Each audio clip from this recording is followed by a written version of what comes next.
যে ব্যক্তি আজকে আমার এই কথাগুলোকে স্মরণ রাখবে সে যেন অন্যের কাছে এই কথাগুলো পৌঁছে দেয়। হতে পারে যার কাছে পৌঁছে দেওয়া হচ্ছে সেই এই কথাগুলোকে বেশি সংরক্ষণ করতে পারবে। আল্লাহ পাক তার প্রতি রহম করুন যে আমার এই কথাগুলোকে অন্যের কাছে পৌঁছে দেবে। নবীজির ভাষণ। এরপর নবীজি বলছেন, জেনে রাখো নিশ্চয়ই তোমাদের পরস্পরের, মুসলিমদের পরস্পরের সম্পদ, পরস্পরের রক্ত, পরস্পরের এই যে জান মাল ইজ্জত, এগুলো একে অপরের জন্য হারাম। মুসলিমদের পরস্পরের রক্ত, পরস্পরের ইজ্জত সম্মান একে অপরের জন্য হারাম। এর হানি করা একে অপরের জন্য হারাম। ঠিক যেমন আজকের এই দিন হারাম, এই শহর হারাম, এই মাসও হারাম। নবী করিম সাল্লাল্লাহু আলাইহি ওয়াসাল্লাম বলছিলেন, জেনে রাখো তিনটা বিষয়ে যেন তোমাদের অন্তর কখনো খেয়ানত না করে।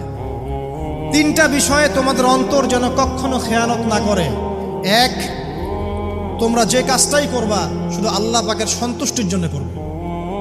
তোমরা যে কাজই করবে শুধু আল্লাহর সন্তুষ্টির জন্য করবে।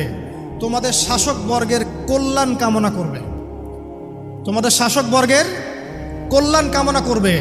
3 নাম্বার, মুসলিমদের জামাতকে আঁকড়ে ধরে রাখবে।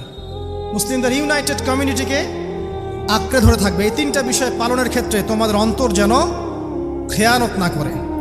এদিন সূর্য ঢলে যাওয়ার পরে নবী সাল্লাল্লাহু আলাইহি ওয়াসাল্লাম আরও বললেন, শুনে রাখো হে মানব জাতি, এটা ভালো করে শোনেন, শুনে রাখো হে মানব জাতি, নিশ্চয়ই আমি মুহাম্মদ সাল্লাল্লাহু আলাইহি ওয়াসাল্লাম জাহেলি যুগের যত কুপ্রথা আছে সমস্ত কুপ্রথাকে আমার পায়ের তলে পিষ্ট করে গেলাম। জাহেলি যুগে কি ছিল ভাই? শিরিক ছিল, সুদ ছিল, মাদক ছিল, নারীর অবমাননা ছিল, কন্যা সন্তানকে দাফন করা হতো, রক্তক্ষয়ী হানাহানি মারামারি কাটাকাটি ছিল। এগুলো সব কিছুকে আমি আমার পায়ের তলে দাফন করে গেলাম। এটা কি দাফন হয়েছে?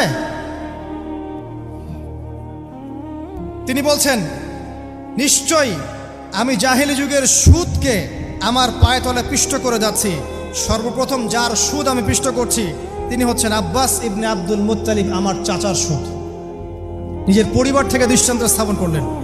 তিনি আরো বললেন, হে উপস্থিত জনগণ, তোমরা মেয়েদের ব্যাপারে সতর্ক থাকবে এবং তোমাদের স্ত্রীদের ব্যাপারে সতর্ক থাকবে, তাদের হকের ব্যাপারে সতর্ক থাকবে, কেননা তোমরা তাদেরকে আল্লাহর কালিমার মাধ্যমে হালাল করে নিয়েছো। অতএব তাদের ব্যাপারে তোমরা সতর্ক থাকবে।